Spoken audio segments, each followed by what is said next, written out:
El resumen, Ciro, los datos son los datos del milagro, ¿no? Los datos milagrosos por todos lados. La multiplicación de los panes. Pero durísimo, Ciro. Mira, vamos a repasar rápidamente. Por ejemplo, tú decías los datos. El Poder Ejecutivo cierra con más de 18,000. Lo cerramos en 18,000 porque la cuenta de Twitter del ministro Arturo Saldívar dice más de 18,000. Pero vale, lo centramos en 18,000.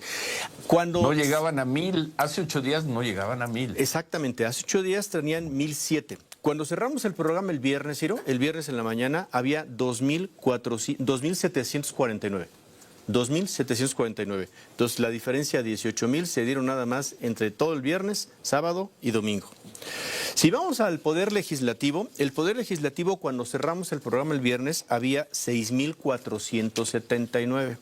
Cerró con 11,904. Esos 11,904 van por el correo original electrónico, que es una forma mucho más sencilla de inscribirse, pero también hay un apunte que hace el legislativo donde dice, en los otros mails que abrimos el fin de semana, el sábado concretamente, hay 14,979 registros que todavía no están verificados, Ciro. Podría subir entonces la cifra de los 11,900.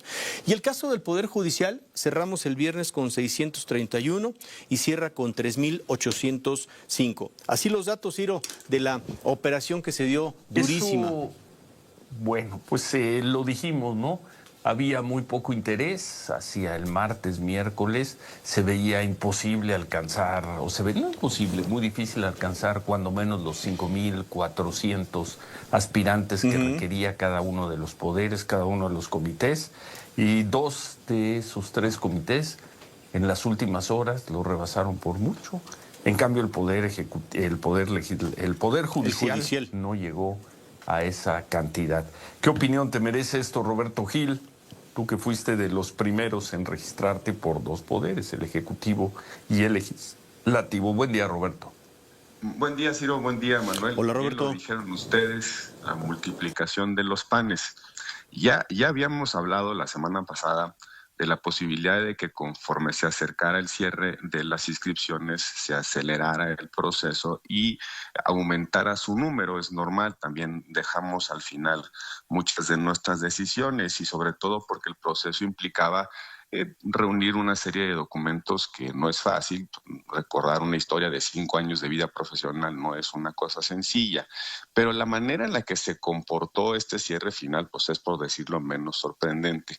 Yo creo que estadísticamente, Ciro, Manuel, debían los procesos en los 3 comités comportarse de manera más o menos igual. Es decir, era un sistema muy parecido, misma convocatoria, mismos requisitos. En el caso, por ejemplo, del Poder Judicial, se publicitaban los nombres de manera prácticamente inmediata, había algún mecanismo adicional de transparencia, con lo cual tú podías ver si hay o no competencia esperada en donde te querías inscribir. Yo creería que se deberían comportar estadísticamente de la misma manera, ¿no? ¿Por qué explica que en el Poder Judicial haya tan poco tráfico y en los comités del Ejecutivo y el Legislativo pues haya sido un crecimiento exponencial en los últimos días? Y con el otro elemento, Ciro, Manuel, que llama la atención, esto de habilitamos unos nuevos correos electrónicos no estaba en la convocatoria original, era un sistema.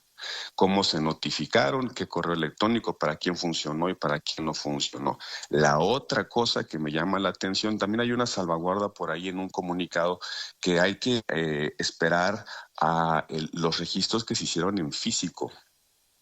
O sea, hubo registros que no utilizaron el sistema ni el correo electrónico, por lo que entendí ahí de una nota hacia final de la semana pasada. Entonces, pues vamos a tener que ver una vez que se hagan los cortes de los registros. Me imagino que van a dar datos correctos, datos objetivos, un corte del proceso de inscripción y podemos ahí hacer comparaciones en términos de la velocidad de la recepción de los registros, porque además en esto sí es matemática, sí hay estadística. Si en una hora en un sistema de repente entran 5,000, pero en el otro, en los otros dos sistemas, el promedio por hora eran de 300, pues ahí alguna cosa habrá que analizar. Lo cierto, por ejemplo, en el caso de la Corte, 3,805 para todos los cargos, un poquito más de 100 para la Suprema Corte de Justicia de la Nación. El Comité de Selección tiene el deber de entregar 90 nombres, o sea, solamente tendría que discriminar a 10 para llegar al número que le pide el Comité de Evaluación. Parecería que allí el examen va a ser mucho más sencillo, porque necesita nada más encontrar 90 de 100 candidatos para después pasarlo a la fase de la tómbola. En los otros dos procesos simplemente no sabemos de esos 18,000 o 10,000, cuántos son para la Corte, cuántos son para el Tribunal de Disciplina, cuántos son para jueces, cuántos para magistrados. Vemos, por ejemplo, donde sí hay datos en el Poder Judicial, una diferencia notable entre hombres y mujeres. Parece baja la participación de mujeres, hay que ver el corte final, pero, por ejemplo, si no tomé mal el dato, de los 105 registrados para la Suprema Corte de Justicia, solo vi 24 nombres de mujeres, cuando la convocatoria exige que 5 de los 9 cargos estén reservados para mujeres, y para el resto de los órganos judiciales hay que garantizar paridad 50 y 50 en las candidaturas, en la integración de las listas.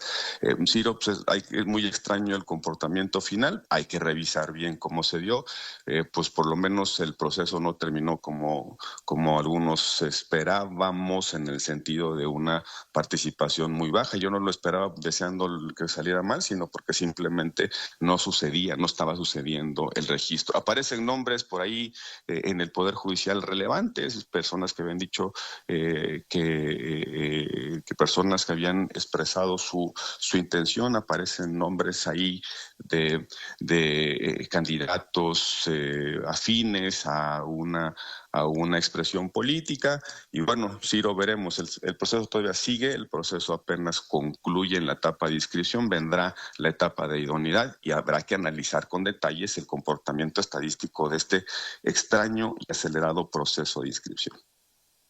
Manuel. Oye, nada más para reiterar entonces esto bien que dices, Roberto, ¿cuánto tiempo viene ahora de revisión para estos 18,000, 11,000 o 3,800 casos? ¿Cuánto tiempo es? De este es prácticamente un mes. Un mes. En las dos etapas que tiene en los comités, que es la etapa de evaluación objetiva, análisis de documentos, y la etapa de evaluación de idoneidad. Los comités decidieron un sistema de puntos, van a analizar perfil profesional, experiencia jurídica, el elemento subjetivo de la buena fama y la honradez. Entonces vendrá un análisis de requisitos.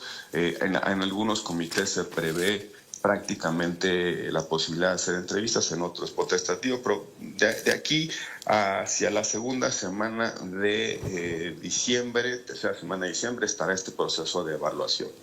Debe de concluir el proceso ya con las listas hacia febrero del año que entra. Gracias, Roberto. Gracias, Ciro. Gracias, Manuel. Gracias, Roberto. ¿Algo más sobre el tema, Manuel? Pues no, Ciro, pues a esperar. Entiendo que va a ser parte de lo que en la mañana se va a tocar en cuanto a números.